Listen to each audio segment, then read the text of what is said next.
Oke, Jiki. Jadi gini, Jiki. Tadi kan kita udah sempat ngebahas nih tentang fungsi negara secara garis umum. Betul. Dan juga berdasarkan tokoh-tokoh yang masyhur. Berdasarkan tokoh-tokoh Iya. yang masyhur. Kan kita udah banyak banget tentang fungsi negara, tentang pertahanan, keadilan, keharmonisan dan lain sebagainya. Iya. Nah, sekarang nih, Jik, Anda pengen ngebahas tentang fungsi negara tapi berdasarkan waktu. Berdasarkan periode waktu. Periode waktu, iya. Dimana dalam periode waktu ini kita kenal dengan ada istilah periode klasik dan periode modern, gitu kan. Nah, sekarang gini, menurut yang aneh baca, Ji, pada periode klasik ini, dimana ketika itu diisi dengan negara-negara yang beraliran seperti aristokrasi dan sahabat-sahabatnya, itu fungsi negara lebih kepada penengah dan pemberi solusi. Penengah dan pemberi solusi. Iya, jadi negara itu tidak ikut campur urusan masyarakat mengenai ekonomi, sosial budaya, adat istiadat dan lain sebagainya gitu kan. Tapi kalau menurut aneh, apabila fungsi negara pada zaman klasik, periode klasik diterapin sekarang, sepertinya itu kurang cocok.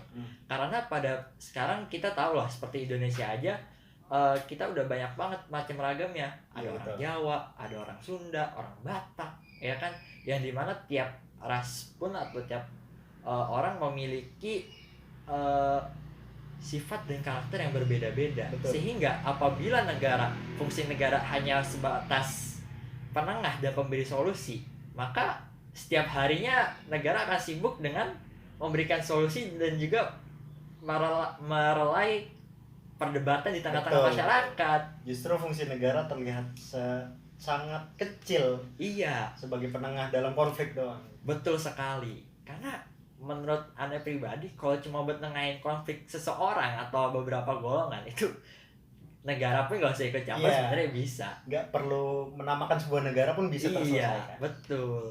Nah, jadi kalau menurut ente, apakah masih relevan apabila fungsi negara pada zaman klasik ini hanya sebatas penengah dan pemberi solusi masih diterapkan di periode modern ini? Pertama saya pengen ngomong dulu masalah ini loh. Latar belakang kenapa zaman klasik itu bisa menerapkan fungsi negaranya sebagai penengah doang atau sebagai penyelesai masalah doang. Kita ketahui bahwa zaman dulu pemerintahannya itu bentuknya absolut, kekuasaan yang mutlak. Jadi kekuasaannya satu orang nih. Nah, dengan kekuasaan satu orang itu tujuannya adalah untuk menangani kasus-kasus atau lebih tepatnya untuk menjaga bangsanya sendiri. Nah, mencegah bangsanya sendiri kepada orang luar. Betul. Nah, iya betul. Jadi sebenarnya fungsi negara dulu itu bisa dilihat bahwa sebagai pelindung, sebagai benteng doang. Nah, berbeda dengan zaman modern sekarang, yang mana pada zaman modern sekarang negara nggak cuma sebagai pelindung atau sebagai benteng pertahanan untuk bangsanya saja kan, tapi juga harus bisa mengatur masalah kesejahteraan sosial masyarakat. Harus bisa mencerdaskan kehidupan bangsa. Nah, itu yang belum kita temukan di periode klasik, karena memang juga dulu kan periode-periode perang segala macam, sehingga memang yang dibutuhkan pada saat zaman klasik mungkin belum terfikirkan atau belum terlontarkan pada zaman itu. Mungkin karena pada zaman itu tidak sedamai sekarang. Karena maksudnya gini, karena zaman sekarang ini kita udah, ya bisa dibilang damai lah. Jadi kita bisa lebih fokus dan juga memiliki fungsi negara yang jauh lebih besar dan lebih luas. Iya, betul. Dan salah satu faktornya lagi yang selain yang disebutkan Alvin tadi, ya berkembangnya ilmu pengetahuan, berkembangnya berkembangnya ilmu pengetahuan, berkembangnya teori-teori baru, sehingga fungsi negara tidak terbatas sebagai pelindung masyarakat saja. Ya, seperti tadi tokoh-tokoh yang kita sebutin, gitu ya. Betul. Itu kan muncul di tengah-tengah antara periode klasik dan periode modern, gitu kan. Iya.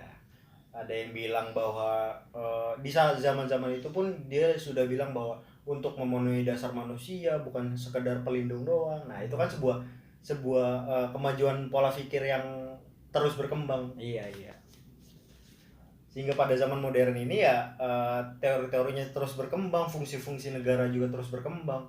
Kalau dalam negara Indonesia sendiri pun dilihat bahwa di dalam pembukaan UUD 1945 ya fungsi negara untuk mensejahterakan sosial masyarakat, untuk memberikan hak-hak masyarakat. Iya. Iya. Iya, kalau di Indonesia sih udah jelas ya, tercantum dalam dasar negara ya. Iya. Oke. Jadi sebenarnya perbedaan jelasnya itu dulu mungkin manusia itu masih dijadikan objek kalau di zaman klasik. Iya benar banget, benar. Ketika dulu manusia atau masyarakat yang tidak memerintah gitu ya, yang tidak memimpin, itu hanya dijadikan sebagai objek, Iya, sebagai bahan untuk ya dimainkan gitu, Iya. ibarat kayak catur ya. Kalau sekarang manusia sekarang sudah menjadi subjek, Iya. yang mana kita mengatur negara kita sendiri. Betul, dan itu yang dinamakan demokrasi. Jadi iya. perbedaan jelasnya terletak pada demokrasi sebetulnya. Yang mana pada zaman modern fungsi negara itu ya untuk menjalankan keinginan rakyat. Soalnya di sebelumnya di zaman periode klasik rakyat sebagai objek, justru di zaman modern semuanya menjadi subjek, semuanya menjadi penggerak. Jadi semuanya aktif untuk sama-sama kita membangun bangsa, mensejahterakan bangsa, dan Ya. melindungi bangsa kita sendiri. Betul. Oke, baik Jiki, terima kasih sekali. Hari ini kita udah ngobrol-ngobrol banyak soal fungsi negara gitu kan ya. Iya. Oke teman-teman, kalau misalnya ada yang ingin ditanyakan atau ada saran, komentar, jangan lupa untuk diisi di bawah ya. Karena kita juga lagi belajar sebenarnya. Betul. Kita lagi sharing. Kita sama-sama belajar. Iya, kita sharing, bukan kita bermaksud untuk menggurui atau merasa paling pintar karena kita berkuliah gitu. Enggak juga, kita lagi sama-sama belajar. Jadi jangan lupa teman-teman, kakak-kakak dan lain sebagainya, kalau ada saran jangan lupa di komen, like dan juga subscribe. Oke Jiki, terima kasih banyak. Oke, terima kasih semuanya. Assalamualaikum warahmatullahi wabarakatuh. Waalaikumsalam warahmatullahi wabarakatuh.